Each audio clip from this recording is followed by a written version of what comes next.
how to customize and edit password page in Shopify. Hello guys and welcome to this new tutorial. Today I am going to show you how you can set up a password page and you can go ahead and customize it as much as you want. It is very easy and very simple. All you have to do is to follow up the tutorial from the beginning till the end and you will be good to go. The first thing that you need to do is to go ahead to shopify.com. Then you are going to sign in to your account if you have one. If you don't have an account, it is easy to sign up to Shopify. It will take only a few seconds to fill some information about you and email address, passwords, and you will be good to go. Now, once you have set up the Shopify store, all you have to do is to go to the online store under the sales channels.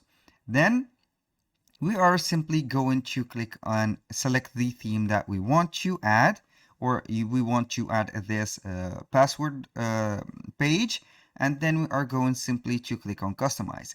In our case, we have here the craft theme, which is our current theme. Click on customize, and here we have the page. We have also, as you can see, this is the page that we are going to show to the visitors, and I want to, for example, customize or add a password theme. Included in the theme that you are going to customize, we have a password page in each theme. And to see that password page, all you have to do is to click on this home page, for example. Click on that and here search online store. I'm going to simply type password like that.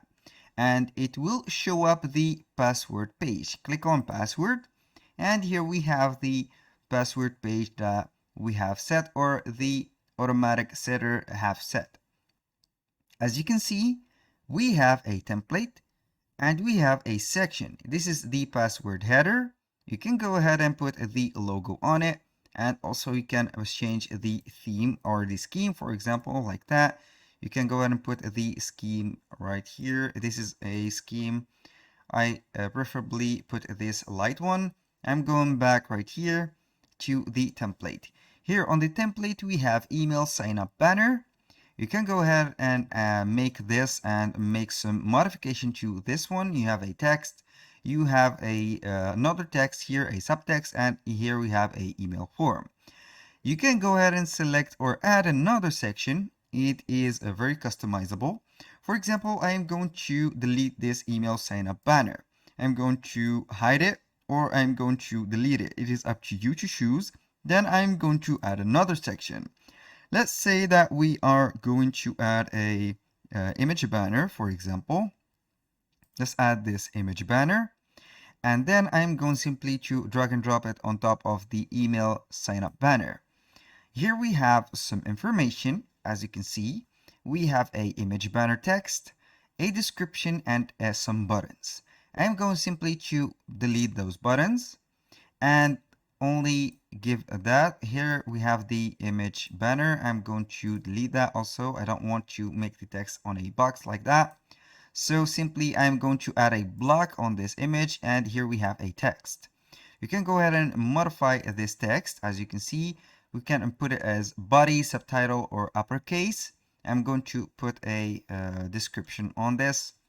Here, for example, let's say that here, or welcome, for example, welcome to the universe, for example, of clothing. We are opening soon. And here we have it.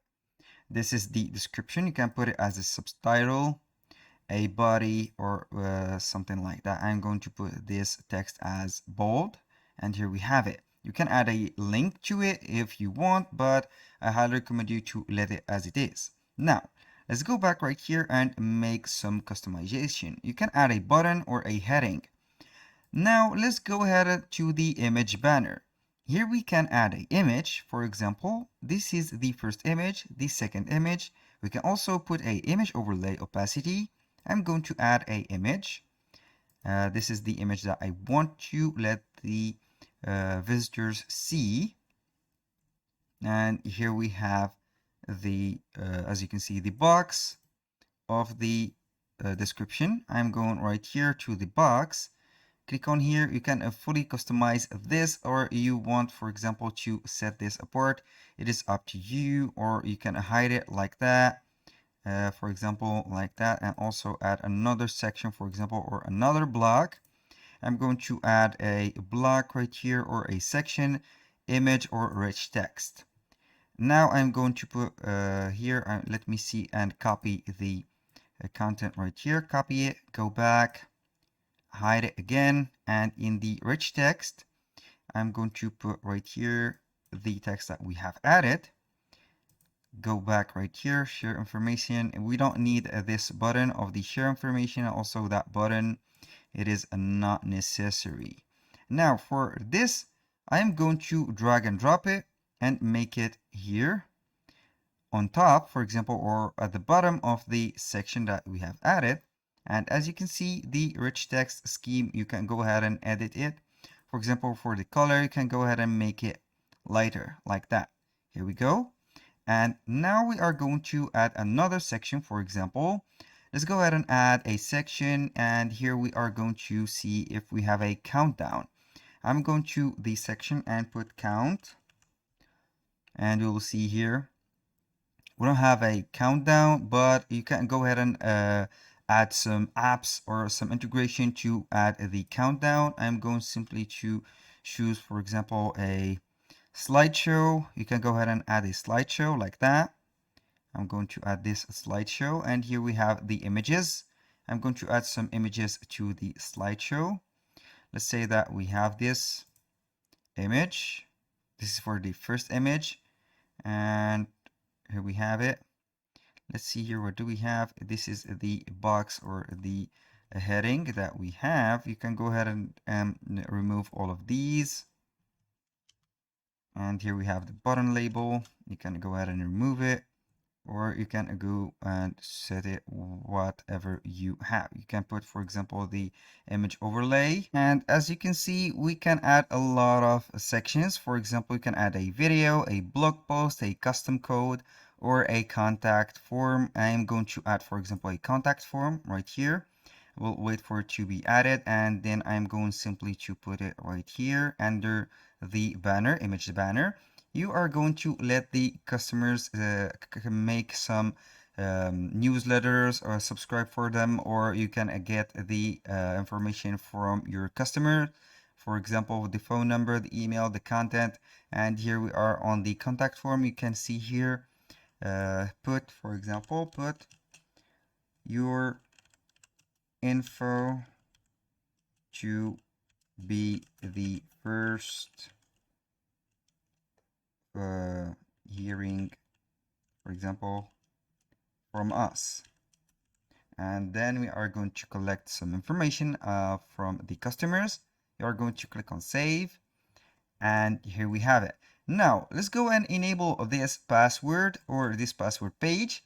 I'm going simply to exit this theme editor. Then I'm going to click on preferences. Under the preferences, we are going to scroll down a little bit until we see here password protection. We have here the option to restrict access to visitors with the password. Here you have to set the password, and then you are going to enable this one. Click on save, and here we are going to see the password. Click on the page or the store, click on it, and as you can see, this is the page before. This is the home section and the navigation, and this is after. We have here the header or the image banner, the contact form or the fill up form here. We have here this slideshow image and everything right here. If you are the store owner, you are going to click on login here, and then you are going to put the password that you have set. This is the password, and everything will go well. That was all for today's video. I hope you guys that you have enjoyed the content, and hope to see you soon on the next one.